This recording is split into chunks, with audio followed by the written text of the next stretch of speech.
Okay, this is a real treat for me today. This is the site of the Braden Castle Ruins. Joseph Braden was a physician, came here from Tallahassee during the Armed Occupation Act, and as part of that act claimed a bunch of acres, had a sugar mill,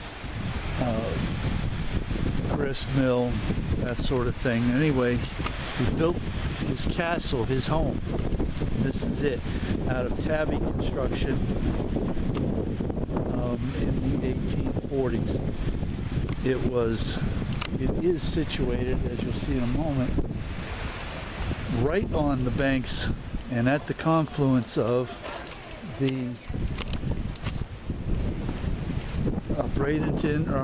the Braden and Manatee Rivers. That's the Manatee River, the Braden River, named after this guy. Goes around this way, right on the other side of these houses, down the hill a little ways. But I mean, as you can see, this would have been, and there would have been none of these houses here. For some reason or another, a more or less trailer park has sprang up around this site. But that's not meant to be disparaging. It's a good thing someone's here to keep an eye on these ruins. I've had people tell me this wasn't very much. This isn't much. I think was the term. There's not much there. Well, maybe for some people, but for others of us who can imagine a lot of things, this is astonishing. This is an extremely significant archaeological site. This is a place where people lived, pioneers. I mean, this was at a time when there were very few people here. The people who were here would have been either fellow settlers or hostile Indians. During the Armed Occupation Act, the Seminoles had been basically put down and were being relocated. However, as we know, in the 1850s, they had what we know as the Third Seminole War, which took place in this area and further south. This home was actually placed under attack at one point by Seminole Indians, and that's not to say it was there were thousands of them or anything. My understanding is that there were less than 10 of them, but even still, I mean, you're in a house, you're having your dinner, and boom, next thing you know, you're attacked by a bunch of Indians who want to kill you. Kind of unnerving, I would guess. Over the years, his business failed. He passed on, and I don't even know where the guy's buried. I just now thought about it. I just came from the Manatee burying grounds. He's not there. He must have went back where he was from. I don't know. I'll have to look that up later. But this is just pretty astonishing to me. You can imagine living here back in the day, back before the war even. So this wasn't what we typically think of as pioneer times in Florida, which would have been after the war, 20 years after the war. This was 20 years before the war. This guy moved down here. So there was no one or no thing. Again, we're right on the Manatee River. We're not very far. Well, let's see, how far would we be? We're not very far from the Gulf. This is the same water that 300 years and 350 years before this was built, DeSoto and his guys would have explored. The DeSoto expedition. So this is just astonishing. This was abandoned.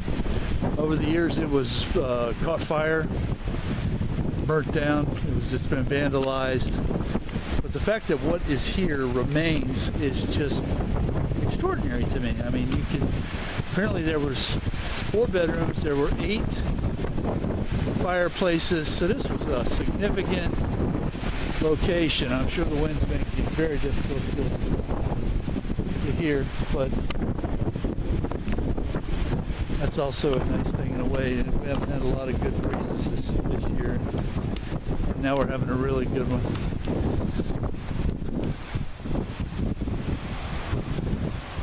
So this would have been a hub of activity, a place, a great place to live.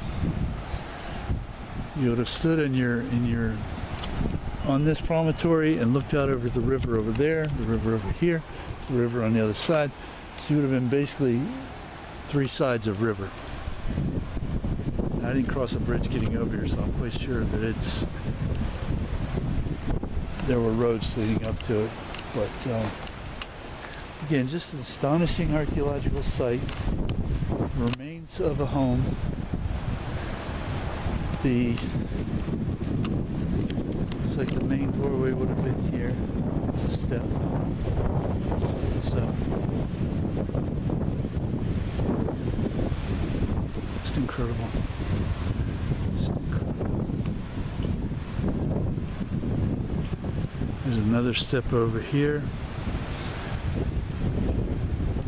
You've got this fenced off, so you can't just go running willy-nilly through here, which is what it is. Just a lot of doing bad things. I'm not sure the salinity content of this water out here. It may very well have been fresh by this point, so they would have just drawn their water out of there. I don't know. But anyway, just a treat to be able to visit this site and see it.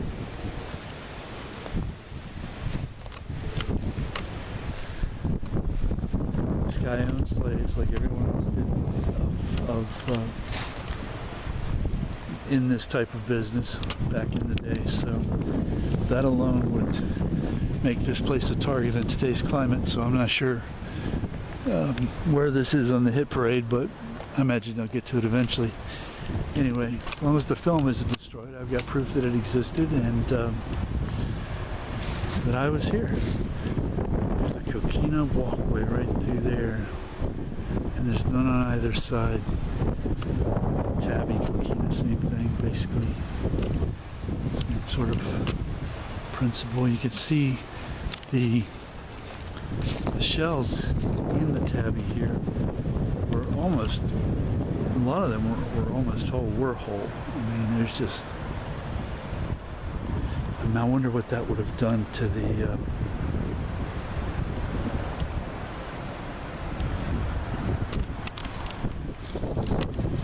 construction as far as how solid it was. These three holes are of significance, along with these other three holes. This may have been some sort of a chimney, but that would have been, they would have had wood there for some reason, and it would have wrapped around or supported something of wood. And they would have poured the Tabby around that. It's pretty cool.